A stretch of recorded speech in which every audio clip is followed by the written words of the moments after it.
काजी Ahmad report लाखों से काजी अहमद के नवाही गांव नासरी की रिहायशी रेहाना वल्द अल हजरियो उन्नड़ और अली नवाज वल्द हुसैन उन्नड़ ने 3 रोज कबल रात के घर से पसंद की शादी के लिए निकले, लेकिन दोनों के लवाहिकीन सजाग हो गए और दोनों ने काजी अहमद थाने में बना ली थी।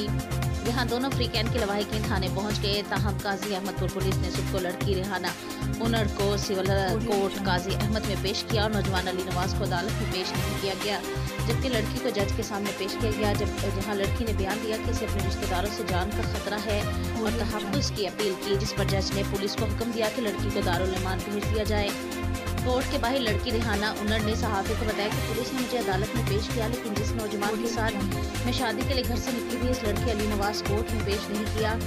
मुझे और अली नवाज को मेरे मामू साई बख्श उन्नड़, हाफिज उन्नड़, मोहम्मद बख्श और दीगर से जान को खतरा है, हमें तहफ़्फ़ुज़ फराहम किया जाए।